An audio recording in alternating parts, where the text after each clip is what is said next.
नमस्कार. तुम्हा सर्वांचं स्वागत आहे तुमच्या लाडक्या आजीच्या खवय्या चॅनलमध्ये.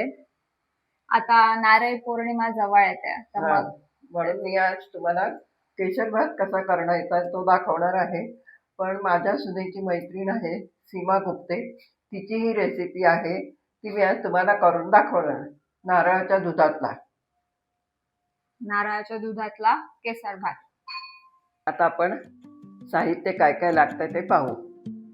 1 वाटी बासमती तांदूळ घेतलेले आहेत, केशर घेतलेले आहे, 1 वाटी साखर घेतलेली आहे, तूप घेतलेले आहे, लवंग, दालचिनी आणि वेलची घेतलेली आहे, ड्रायफ्रूट घेतलेली आहे, नारळाचं घट्ट दूध घेतलेलं आहे आणि नारळाचं पातळ दूध पण घेतलेलं आहे.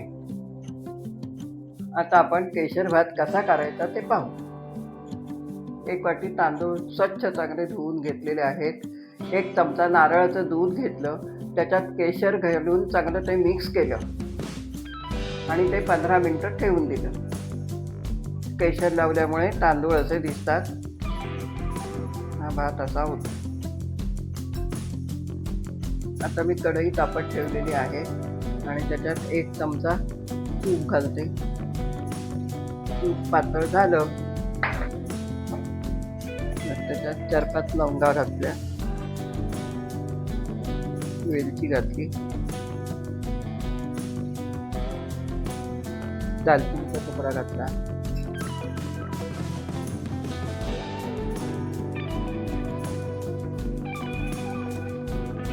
तांदूळ घातले,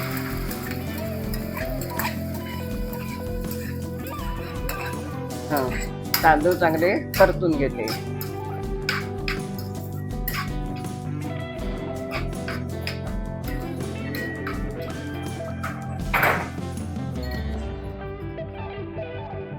आता हे 1 वाटी तांदूळ होते ना, त्याला पातळ दूध आणि तेवढंच घेतलेलं आहे, 2.5 वाट्या. आता ते परत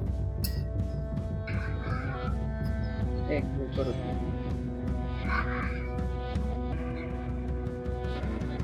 जरा कड आला ना की मग ते तांदूळ त्याच्यावर झाकण ठेवणं. जरा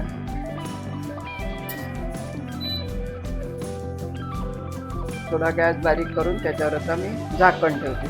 ते चांगले शिजले पाहिजे तांदूळ.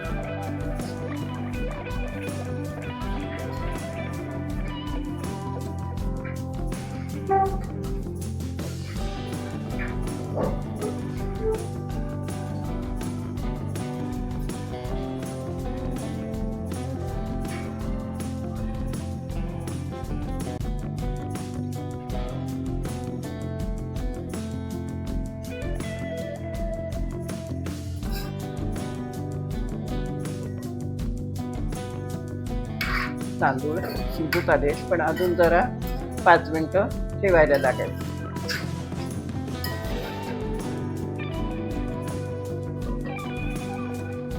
झाकण काढते. भात होत आलाय.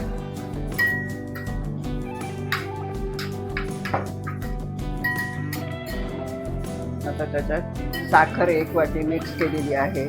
ज्याला कोणाला गोड हवा असेल तसं तुम्ही जास्त पण घालू शकता. हल्ली कोण गोड खात नाही म्हणून जरा मी बेताचीच घातली.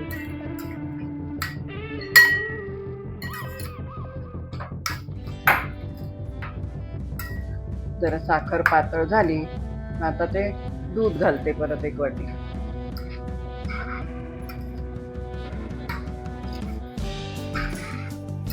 आता मी त्याच्यात घट्ट दूध घातलेलं आहे.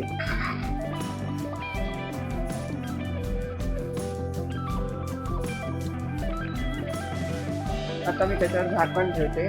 भात चांगला फुलून आला पाहिजे. आता मी झाकण काढते. आता हा होत आलेला आहे. ढवळून दाखवते.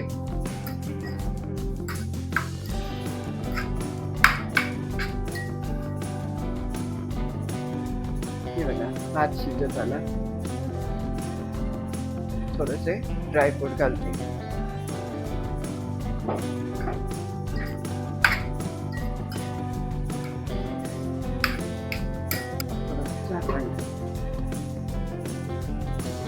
आता मी झाकण उघडते आणि भात झालेला आहे.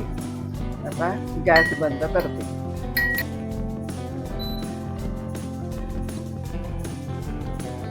आता मी झाकण काढते आणि मस्तपैकी नारळी भात तयार.